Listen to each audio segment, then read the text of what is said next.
पटना में कोरोना नियमों का पालन करवाने के लिए सड़कों पर उतरी पुलिस पर कुछ लोगों ने हमला कर दिया। बताया गया कि पुलिस ने वहां मास्क न पहनने वाले कुछ लोगों को रोका और उनसे पूछताछ की,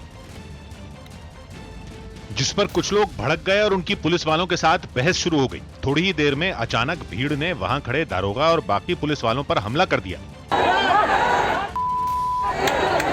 पुलिस पर हमला करने वाले लोग फिर धीरे धीरे वहां से निकल गए। हमले के बाद जब पुलिस के जवान संभले तो उन्होंने भी लाठीचार्ज करते हुए लोगों को वहां से खदेड़ दिया। इससे पहले बीच सड़क पर पुलिस के साथ भीड़ में कुछ लोगों की बहुत देर तक बहस होती रही। कई बार भीड़ ने पुलिस वालों पर हमले की कोशिश भी की। इस पूरे हंगामे की वजह से वहां काफी देर तक सड़क पर जैम लगा रहा। जब पुलिस ने सख्ती दिखाते हुए लोगों को खदेड़ा तो उसके बाद ही गाड़ियों के लिए रास्ते को खोला जा सका। उत्तर प्रदेश में एक दिन पहले खत्म हुए पंचायत चुनाव में हुई हिंसा से जुड़े कुछ और वीडियो सामने आए। चौथे और अंतिम चरण में 17 जिलों में वोट डाले गए थे, जिनमें हापुड़ भी शामिल रहा।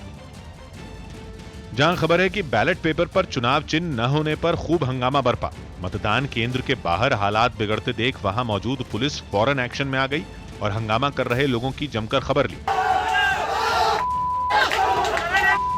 इस दौरान जो भी पुलिस के हत्थे चढ़ा वो उनके डंडों से बच नहीं पाया, जबकि कुछ लोगों ने भागने की कोशिश की तो पुलिस वालों ने दौड़ाकर उपद्रवियों को पीटा। पुलिस की इस कार्रवाई से वहां पर जल्द ही हालात काबू में आ गए। ये घटना बाबूगढ़ थाना क्षेत्र के नूरपुर गांव की बताई गई। हंगामे का एक ऐसा ही वीडियो गाजीपुर जिले से भी सामने आया। बताया गया कि वहां के नसरतपुर गांव के बाहर नेशनल हाईवे पर प्रत्याशियों के पोलिंग एजेंट मतदाताओं को पर्चियां बांट रहे थे, जिसकी वजह से सड़क पर भीड़ जमा हो गई और जब पुलिस ने भीड़ को हटाने की कोशिश की तो लोगों ने पथराव कर दिया। इस घटना में कुछ पुलिस वाले घायल हो गए। यूपी में हुए इन पंचायत चुनावों के वोटों की गिनती रविवार को होनी है। गुजरात के बनासकांठा से हैरान करने वाला एक वीडियो सामने आया है। वहां एक मैरिज हॉल में बनाए गए कोरोना अस्पताल के स्वास्थ्य कर्मियों ने मरीजों का मनोरंजन किया, जिसकी कुछ तस्वीरें भी सामने आई। इनमें एक तस्वीर में कोरोना अस्पताल के कुछ डॉक्टर, नर्स और मरीज संगीत की धुन पर गरबा करते दिखे। कोरोना मरीजों की हौसला अफजाई के लिए मंच पर जैसे ही स्वास्थ्य कर्मियों ने थिरकना शुरू किया, बिस्तरों पर लेटे मरीज भी जोश से भर गए। कोरोना को भूलकर वो लोग भी अपनी अपनी जगह पर खड़े होकर डांस करने लगे। कुछ मरीज तो बिस्तर पर बैठे बैठे झूमने लगे।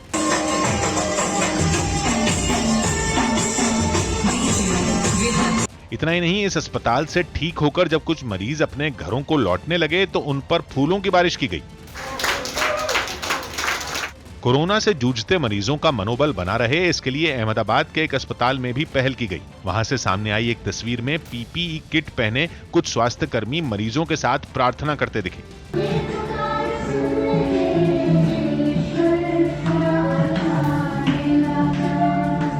अहमदाबाद के ही एक दूसरे कोरोना अस्पताल में मरीजों को पढ़ने के लिए किताबें बांटी गईं। ऑक्सीजन के लिए परेशान कोरोना मरीजों के लिए कई धार्मिक स्थलों ने मदद का हाथ बढ़ाया। इस महामारी में मरीजों की तादाद इतनी बढ़ गई है कि ऑक्सीजन के लिए हाहाकार मचा। लेकिन इस मुश्किल वक्त में देश के कई धार्मिक स्थलों ने अपने दरवाजे खोल दिए। दिल्ली के निजामुद्दीन इलाके में मौजूद दमदमा साहिब गुरुद्वारे ने ऑक्सीजन की कमी से जूझ रहे मरीजों की मदद के लिए खास इंतजाम किए। वहां शिविर लगाकर ऑक्सीजन के कई सिलेंडर रखे गए ताकि कोरोना मरीजों के पहुंचने पर उन्हें तुरंत राहत दी जा सके। हालांकि ये सुविधा वहां उन्हीं मरीजों को दी जा रही है जिनकी हालत ज्यादा गंभीर नहीं है। अगर 75 से ऊपर आपका ऑक्सीजन लेवल है तो यहाँ पर आकर आप ऑक्सीजन ले सकते हैं। गुरुद्वारे से जुड़े लोगों ने ये सुविधा उन मरीजों को भी दी जो अपनी गाड़ी से उतर नहीं सकते थे। इस मुहिम की अगुवाई कर रहे दिल्ली सिख गुरुद्वारा प्रबंधक कमेटी के अध्यक्ष मनजिंदर सिंह सिरसा कोरोना मरीजों को देखकर भावुक भी हो गए। ऐसा तो मंजर हमने कभी जिंदगी में देखा नहीं है। लोगों को सांस लेने के लिए भी सड़कों पे आना पड़ रहा है। ऑक्सीजन की किल्लत को दूर करने का यह अभियान पटना में भी चलाया गया। रेलवे स्टेशन के पास महावीर मंदिर में लोगों के लिए फ्री में ऑक्सीजन रिफिलिंग की सेवा शुरू की गई। मंदिर प्रशासन ने इसके लिए वहां कई ऑक्सीजन सिलेंडर रखे ताकि जरूरतमंद लोगों को इसकी कमी न हो। देश के कई और धार्मिक स्थलों ने भी इसी तरह की पहल की। सब कुछ ठीक रहा तो तेलंगाना में ड्रोन से कोरोना के टीके की डिलीवरी हो सकती है। न्यूज़ 18 के संजय तिवारी की रिपोर्ट है कि उड्डयन मंत्रालय और मेडिकल क्षेत्र में रिसर्च करने वाली संस्था आईसीएमआर ने तेलंगाना को ड्रोन से वैक्सीन की डिलीवरी के ट्रायल की शर्तों को शर्तों के साथ हरी झंडी दे दी। हालांकि राज्य को ये मंजूरी 1 साल या अगला कोई आदेश आने तक के लिए मिली है, जिसका मकसद न केवल टीके को बिना देरी किए जहां जरूरत हो वहां पहुंचाना है, बल्कि स्वास्थ्य के क्षेत्र में तकनीक का तालमेल बढ़ाना भी। इसका एक फायदा यह भी होगा कि एक दूसरे के संपर्क में आए बिना ड्रोन से वैक्सीन की डिलीवरी हो जाएगी। मध्य प्रदेश के दमोह में प्रशासन के अधिकारियों ने बगैर मास्क के गाड़ी में बैठे एक संत को रोका, जिस पर वो संत झल्ला गए। जिस संत को रोका गया वो राम जन्मभूमि न्यास के उपाध्यक्ष आत्मानंद सरस्वती थे, जो अपने ड्राइवर के साथ ठीक उसके बगल वाली सीट पर बैठे नजर आए। आत्मानंद सरस्वती ने मास्क नहीं पहना था, जिस पर प्रशासन के अधिकारियों ने उनसे मास्क लगाने की अपील की। वहां खड़े अधिकारियों ने उन्हें समझाया कि मास्क न पहनने पर उनका चालान कटेगा, जिस पर आत्मानंद सरस्वती भड़क गए। नहीं होगा चालान, और नहीं लगा रहा हूं मास्क। इसके बाद प्रशासन के अधिकारियों ने भी ठान लिया कि बगैर चालान काटे तो वो इस संत को जाने नहीं देंगे। पुलिस ने उनकी गाड़ी को सड़क के किनारे लगवाया और उनसे चालान कटवाने को कहा। इस बार उस संत ने चालान से बचने के लिए नया दांव चला। और मुझे चालान देना पड़ रहा है, तो मैं ये पैसे भूपेंद्र सिंह या सीएम साहब दे मुझे, क्योंकि मैंने काम किया है कोरोना काल में। जब सारे दांव फेल हो गए तो फिर आत्मानंद सरस्वती ने ऐसी दलील दी जो वहां खड़े किसी भी शख्स के गले नहीं उतरी। प्रधानमंत्री जी रोज हाथ जोड़ रहे हैं कि अपनी सुरक्षा स्वयं करिए, अपनी सुरक्षा स्वयं करिए। मैं अपनी सुरक्षा कर रहा हूँ कि मास्क से मुझे घुटन हो सकती है, मैं पॉजिटिव हो सकता हूँ। आखिरकार पुलिस ने मास्क न पहनने पर उनका चालान काटा और उसके बाद ही आत्मानंद सरस्वती को वहां से जाने दिया गया। कोरोना के इलाज का अजीब दावा करने वाले एक याचिकाकर्ता को सुप्रीम कोर्ट जाना महंगा पड़ गया। न्यूज़ 18 के एहतशाम खान की रिपोर्ट है कि सुरेश शॉ नाम के एक आदमी ने सुप्रीम कोर्ट में एक जनहित याचिका दाखिल की और दावा किया कि उनके पास एक ऐसा फॉर्मूला है जिससे वो कोरोना को ठीक कर सकते हैं। अदालत में खुद अपना पक्ष रख रहा सुरेश शॉ यही नहीं रुके, बल्कि ये दलील देने लगे कि वो भारत नहीं पूरी दुनिया में इसका इलाज करना चाहते हैं। लेकिन केंद्र सरकार उनकी बात नहीं मान रही, इसलिए उसने सुप्रीम कोर्ट से केंद्र को आदेश देने की गुहार लगाई कि उनकी दवा बनाने की बात मान ली जाए। जिस पर चीफ जस्टिस ने पूछा कि उन्होंने ये दवा किस आधार पर दावा किया है, क्या वो कोई डॉक्टर हैं? तो याचिकाकर्ता ने जवाब दिया कि उसने खुद कोई रिसर्च नहीं की, बल्कि अलग अलग जगहों पर छपे रिसर्च पेपर से जानकारी जुटाकर फॉर्मूला तैयार किया। जिस पर चीफ जस्टिस भड़क गए और फटकार लगाते हुए कहा कि ऐसी वाहियात याचिका दाखिल करने और अदालत का वक्त बर्बाद करने के लिए उन पर 10 लाख का जुर्माना लगेगा। लेकिन उन्होंने गिड़गिड़ाते हुए कहा कि वो बेरोजगार हैं और उनके बैंक खाते में सिर्फ 1000 रुपए। तो चीफ जस्टिस ने याचिका खारिज करते हुए उनको 1000 रुपए जुर्माने के तौर पर जमा कराने का आदेश दिया। देश के कई हिस्सों में कोरोना की वजह से लागू कर्फ्यू को तोड़ने वालों पर पुलिस ने सख्त कार्रवाई की। इस महामारी पर लगाम लगाने के लिए कई प्रदेशों में लॉकडाउन लगाया गया ताकि लोग घरों से बाहर न निकलें। लेकिन इसके बावजूद कई लोग बिना जरूरी काम के सड़कों पर घूमते पकड़े गए। मध्य प्रदेश के देवास से जो तस्वीरें सामने आईं, उनमें एक तस्वीर में गश्त पर निकली पुलिस ने ऐसे ही कुछ लोगों पर सख्ती बरती।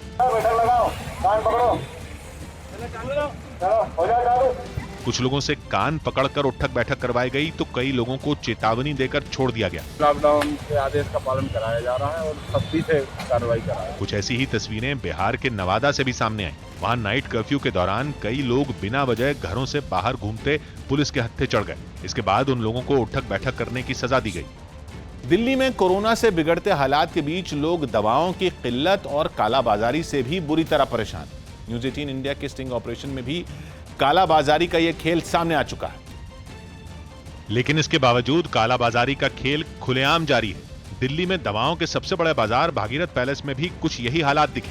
वहां कोरोना की दवाओं के लिए जबरदस्त मारामारी दिखी। सबसे ज्यादा भीड़ तो ऑक्सीजन सिलेंडर में लगने वाले फ्लो मीटर के लिए नजर आई। आजकल लोगों में कमी आ रही है, ऑक्सीजन के लोग घरों में भी इंतजाम कर रहे हैं, तो फ्लो मीटर खरीदने के लिए किस कदर लाइन लगी हुई है आप देख सकते हैं। एक आदमी ने बताया कि 500 से 600 रुपए कीमत वाला फ्लो मीटर खुलेआम 10 से 15 गुना महंगा बेचा जा रहा है। 500-600 रुपए कीमत है, वो 5-5 हजार का ब्लैक करके खुद दुकानदार कस्टमर को दे रहा है। यही नहीं, वहां दवाओं के लिए भी यही हाल दिखा।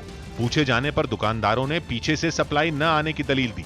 पीछे से स्टॉक आ नहीं रहा है, इस चक्कर में बहुत ज्यादा दुविधा में, लोग भी दुविधा में। एम्स के बाहर भी यही हाल दिखा। वहां कुछ लोग फ्लो मीटर की तलाश करते दिखे। पता चला कि कई जगहों पर भटकने के बाद भी उन्हें फ्लो मीटर नहीं मिला। तो सब मना कर देते हैं, नहीं नया खरीदो, अलग से ब्लैक से खरीदो, 10,000 12,000 का। बताइए कहाँ तक क्या करें, बड़ा परेशान है। ऐसे में ब्लैक मार्केट से कई गुना ज्यादा पैसा खर्च कर दवाएं खरीदना लोगों की मजबूरी बन चुका है। कोरोना संकट के बीच देश में ऑक्सीजन की भारी कमी है, जिसे दूर करने के लिए मुंबई में ऑक्सीजन कंसंट्रेटर मशीन बनाने की शुरुआत कर दी।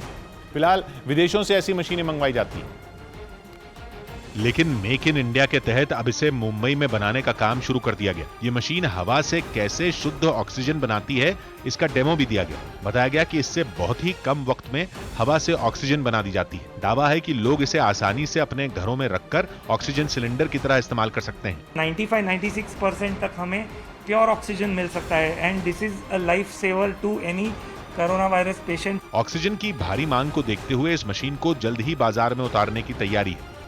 एक तरफ पूरी दुनिया कोरोना से लड़ रही है, तो वहीं इसकी आड़ में चीन हथियार बनाने में जुटा है, जिसमें पाकिस्तान भी बढ़ चढ़कर साथ दे रहा है। न्यूज़ 18 के संदीप बोल की रिपोर्ट है कि चीन ने ऐसे एयर डिफेंस सिस्टम और रडार तैयार कर लिए हैं जो किसी भी हवाई हमले की स्थिति में फौरन पलटवार कर सकता है, जिसकी झलक उसने हाल ही में वर्ल्ड रडार एक्सपो में दिखाई, जहां उसने भारी भरकम रडार दिखाकर दुनिया को चौंका दिया। इनमें एक है YLC-80 रडार, जिसमें ऐसे उपकरण लगे हैं जो दुनिया के सबसे शातिर माने जाने वाले स्टेल्थ विमानों का भी पता लगा सकता है। जबकि KLJ-7 नाम के रडार की खासियत है कि वो न केवल किसी भी मौसम में काम कर सकता है, बल्कि दोस्त या दुश्मन की पहचान करने में भी माहिर है, और वो मिसाइल, रॉकेट और मध्यम और लंबी दूरी तक मार करने वाले गाइडेड हथियारों का भी आसानी से पता लगा लेता है। बेड की कमी से जूझ रहे कोरोना मरीजों को दिल्ली के गुरुद्वारा रकाबगंज में शुरुआती इलाज और ऑक्सीजन देने की तैयारी की गई। दिल्ली सिख गुरुद्वारा प्रबंधक कमेटी की तरफ से वहां 250 बेड का कोविड केयर सेंटर बनाया गया, जहां हर मरीज के लिए ऑक्सीजन और दूसरी जरूरी सुविधाएं मुहैया कराई जाएंगी। वहां गुरुद्वारे के अंदर कतार में कई बेड लगे दिखाई दिए। इन बेड के बीच काफी दूरी भी रखी गई ताकि वायरस किसी एक मरीज से दूसरे तक न फैले। बताया गया कि जिन मरीजों को सांस लेने में दिक्कत है या जिनका ऑक्सीजन लेवल गिर रहा है, वो यहाँ आकर अपना इलाज करवा सकते हैं। एक एक बेड के साथ ऑक्सीजन सिलेंडर, कंसंट्रेटर्स रखे जाएंगे ताकि वो लोग जिनको सांस लेने में दिक्कत है, जिनका ऑक्सीजन लेवल नीचे है, उनकी मदद यहाँ से की जा सके। हालांकि यहाँ सिर्फ उन्हीं लोगों को आने की सलाह दी गई जिनका ऑक्सीजन लेवल 75 से ऊपर हो, ताकि ऑक्सीजन देकर उनकी जान बचाई जा सके। जिनकी हालत गंभीर है, उन्हें यहाँ आने के बजाय अस्पताल जाने के लिए कहा गया। ये कोविड केयर सेंटर है जिनकी ऑक्सीजन का लेवल 75% से अबव है। ये केवल उनके लिए है। यही नहीं, यहाँ ऐसे मरीजों को भी भर्ती किया जाएगा जिनकी कोरोना रिपोर्ट नहीं आई है या जिनकी रिपोर्ट तो नेगेटिव है, फिर भी उन्हें सांस लेने में दिक्कत हो। यहाँ 50 बेड खास तौर पर ऐसे लोगों के लिए अलग से रखे गए। इन सभी मरीजों के खाने पीने और दूसरी सुविधाओं का इंतजाम भी दिल्ली सिख गुरुद्वारा प्रबंधक कमेटी की तरफ से ही किया जाएगा। देश भर में कोरोना मरीजों के लिए ऑक्सीजन की किल्लत पर सुप्रीम कोर्ट ने चिंता जताई। न्यूज़ 18 के एहतजाम खान की रिपोर्ट है कि अदालत ने केंद्र सरकार को इसकी कमी दूर करने के लिए जल्द जरूरी कदम उठाने का निर्देश दिया। हालांकि सरकार ने दलील दी कि उत्पादन में कमी नहीं है, बल्कि दिक्कत लाने और ले जाने में हो रही। लेकिन सुनवाई के दौरान जस्टिस DY चंद्रचूड़ ने टिप्पणी की कि लोग ऑक्सीजन मांग रहे हैं। दिल्ली, महाराष्ट्र और गुजरात में ऑक्सीजन नहीं है, इसलिए सरकार बताए कि आने वाले दिनों में वो क्या करने वाली है। इस पर केंद्र की ओर से सॉलिसिटर जनरल तुषार मेहता ने राज्यों में तालमेल की कमी का जिक्र किया, जिस पर जस्टिस चंद्रचूड़ ने पूछा कि अगर दिल्ली ने उनसे 700 मीट्रिक टन की मांग की तो सिर्फ 400 मीट्रिक टन ही क्यों दी गई। जवाब में केंद्र ने सोमवार तक इस पर अपनी स्थिति साफ करने की दलील दी, लेकिन सुप्रीम कोर्ट ने कहा कि तब तक तो 500 लोग और दम तोड़ देंगे। अब इस मामले में अगली सुनवाई 10 मई को होगी। हालांकि सुनवाई के दौरान सुप्रीम कोर्ट में कोरोना पर स्वास्थ्य मंत्रालय में एडिशनल सेक्रेटरी सुमिता द्वारा ने केंद्र की तरफ से प्रेजेंटेशन दिया, जिसमें सरकार ने संकट की घड़ी में कई राज्यों को मेडिकल ऑक्सीजन भेजने पर रिलायंस इंडस्ट्रीज की जमकर तारीफ की। उन्होंने बताया कि देश में ऑक्सीजन की कोई कमी नहीं है और जरूरत को देखते हुए इंडस्ट्री को इसकी सप्लाई बंद कर दी गई, जबकि अलग अलग कंपनियां सरकार को ऑक्सीजन देने में मदद भी कर रही हैं, जिनमें स्टील इंडस्ट्री ने 1,43,000 मीट्रिक टन ऑक्सीजन की सप्लाई की है। इसी तरह कई दूसरे लोग भी मदद के लिए सामने आ रहे हैं और एक एडमिनिस्ट्रेटर के तौर पर उनके लिए ये आंखें खोलने वाली बात है कि जामनगर में रिलायंस इंडस्ट्रीज लिमिटेड ने भी ऑक्सीजन उपलब्ध कराई और अपने उत्पादन को बढ़ाया, जो कि पहले से 700 मीट्रिक टन बढ़ गया।